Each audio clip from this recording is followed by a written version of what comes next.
first episode of The Mighty Ducks Game Changers debuted on Disney Plus today. Now, back when the original Mighty Ducks film came out, I was the target demographic for that film. Besides the fact that I live in Texas and we don't really play hockey in Texas. Besides that, I was the target demographic, but that was almost 30 years ago, and I am no longer the target demographic.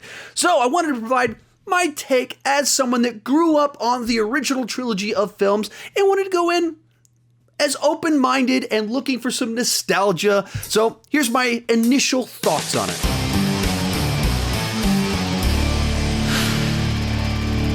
Hi, my name is Sean, and I love to talk about movies and TV way too much. With that in mind, go ahead and join me down below in the comment section.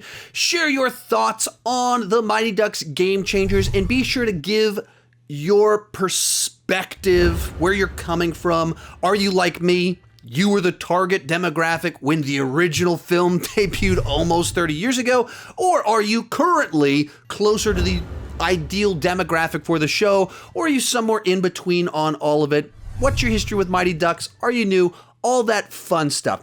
So as I went into this, I try to always go in with an open mind, trying to be fair, and fully knowing this is not a TV show designed for 40-year-olds, which I almost am. It's not designed for me. It's designed literally for my kids that are 10, which my son is about to be, or will be in a year.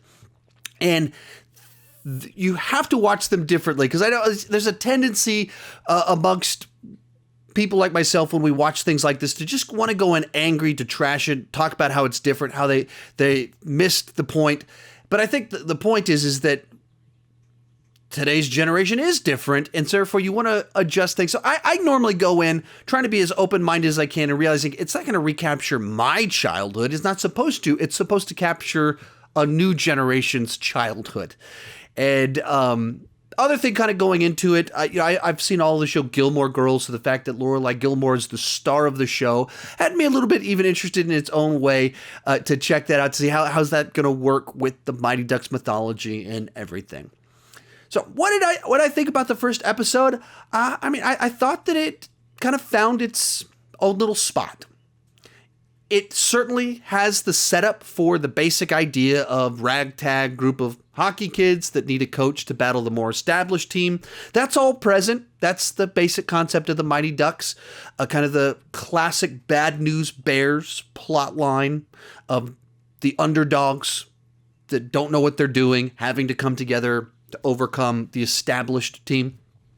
So it finds a way to do that, but it comes from it from a very different angle. And I wasn't, the trailers didn't make it particularly clear exactly what that was going to be.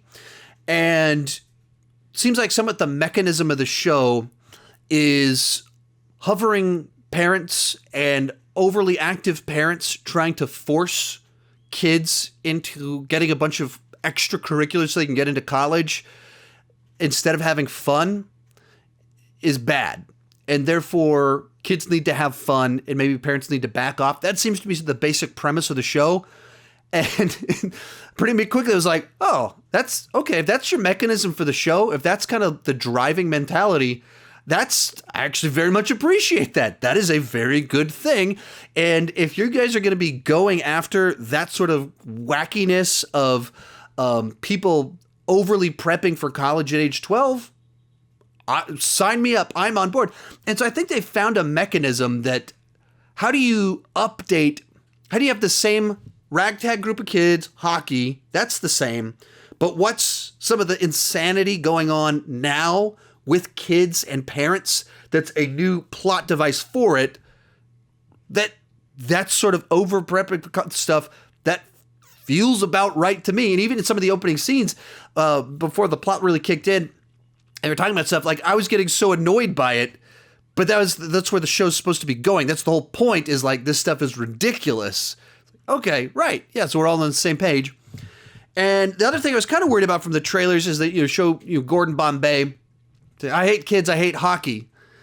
And there's this tendency to want to deconstruct heroes of the past and turn them into cranky old people. So suddenly Luke Skywalker's throwing away his lightsaber and turning on the Jedi and things like that in The Last Jedi. And from the trailer going, I think, how much are they doing that with Gordon Bombay? Are they just doing all that stuff? And the trailer presents it that way, but when you see it in the context of the episode, pretty quickly you realize it's not even really so much of that stuff, because he doesn't really. That's not really where he's coming from. Immediately you realize he's running an ice skating rink where he's having kids parties all the time. He still has a picture of himself playing hockey up on the wall, and it makes it clear that it's more kind of the fun's missing. The fun disappeared from hockey, and that's really the issue. And it's almost like a parenting thing, not a kid thing. It's not a hockey thing. It's a parenting thing. I was like, okay, I'm tracking with you. That seems where this is going. I think that makes a lot of sense. I think the way you're treating this, the way that you're looking at the character and his perspective on things, I think that makes a lot of sense. That he'd have a little bit of a grumpy vibe to him, but he's not actually grumpy. Like he actually he's like this interesting sort of like he puts off a very superficial grumpiness, off-puttingness to him, and then immediately has this much more jovial, fun side to him that kind of pulls people back in. So I thought that worked nicely.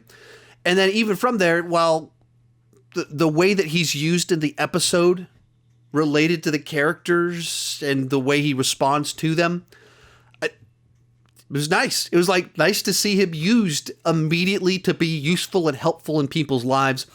As for the kid side to it, it's also interesting just to see how different childhood is and the little dynamics that play into it. That it's so social media based, and everyone has technology and everything can be recorded and shared. And kids at the lunchroom table talking about airdropping a message to everyone to get the word out. And there's all these things that are just subtly so different, dramatically different from what they would have been even 10 years ago, even 15 years ago. It's kind of interesting. And, but as an adult, I naturally understand or connect more with the adult plot lines and characters and things like that. Messaging about parenting makes more sense to me than the kid stuff. I just burped if you were just wondering. If you were wondering why I paused for a second and an odd noise came from my head, I burped because I've been chugging down this so I can have lots of energy in this video. So all that said, I was watching it out of kind of more curiosity, and there were elements that certainly was like, okay, it's a 21st century Disney show for kids. There was some of that in there. The humor's not going to probably land all that well for me. But there were other sides to it when it was playing the nostalgia buttons, when it was the overall kind of story that they're kind of trying to establish with the journey the adults are on. Thought it kind of worked. And like having Gordon calling out even Lorelai Gilmore for her actions and as a parent and how she's doing things, thought it like worked like nicely. It made sense that his perspective on the world, like, okay, yeah, I dig where this is going. If you're my age, it's probably not really targeted for you. If you're like in your 20s, once again, probably not the right show for you.